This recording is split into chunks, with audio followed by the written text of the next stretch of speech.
we are just little kids, really. We're just standing here perving over these two cars. I'm actually afraid to even go and touch it. Oh, here we go.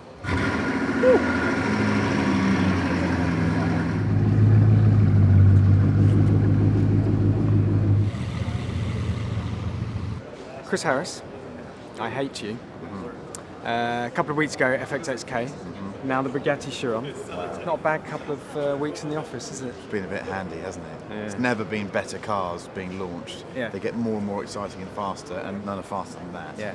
So I'll cut to the chase. Yep. This thing on a runway, Yep. full throttle. What does it feel like? It's more unruly than I expected. It's a lot of it's to do with tyre temperature. When the tyres are a bit cold, it does want to weave and move a little bit, so you want the space. Yeah. But once the temperatures get where you want them, and the tyre pressure gauge runs to 2 decimal places because tyre pressures are so important, Yeah. then it's just nailed. And the faster it goes, the more it's pushing itself into Yeah. the tarmac, so the more stability you get. So I'd say it can move a bit from about 60 to 120 as it's trying to find its sort of settled mode. Yeah. And then after that, it's just nailed. I mean, Yeah. the aero, there's so much aero coming through the front of the car. All the air is being managed down through that front rack and down the side of the car, accelerated out through this wheel arch. What you end up with is effectively a kind of lateral downforce. So that rather than just pushing the car in, Squeezing. it's holding it, and you have this accelerated, effective sort of 2 cushions of air by the side of you, and you can feel them. To the point where when you're doing 200, if you try and put a steering input in, the car doesn't resistance. want to move. Yeah. It's like a motorcycle. When you're on a motorbike doing 150, which you'd never do on the public highway. Absolutely not. You would, if you lean on the bike, it doesn't want to turn over because of the centrifugal force. This is the same. The stability at high speed is mental. The noise is incredible. Wind the window down a bit and it's all blow off valves and everything else. Yeah, yeah. But it's double glazed, so windows up, it's quite quiet. But the idea of doing 230 whatnot Yeah. so easily. But a car that's designed to operate beyond 200 miles an hour. So there are things taken into consideration. You said the aero, the tyres, everything.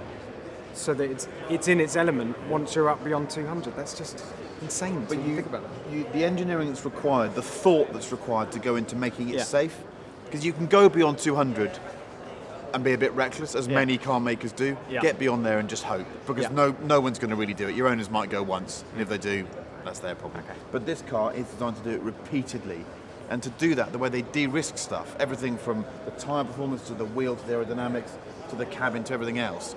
I mean, it's taken huge amounts of time and resources. And you got to what, 231? 236 we did. They wouldn't give you the extra key. No, the person They from didn't trust Bugatti is you. actually just there, She's over over your your shoulder. shoulder. So there's still a little bit more for you to do in this Oh, there's car. a load more. There's a zone and for they you to don't explore. They don't know, as you saw in the film, they don't quite know what it'll do yet. Yeah. What's really tantalising is that there's a suggestion that some sort of Chiron, maybe a Chiron Supersport or something like that, one day Chiron might Plus. do a speed that begins with a 3 3. in terms of miles an hour, and I can't really contemplate And that. I think you should be the man that does that. No, that drive. I know a man who can do that. He's called Andy Wallace, and Excellent. he's welcome to it, frankly, Yeah, because it does get quite nerve-wracking.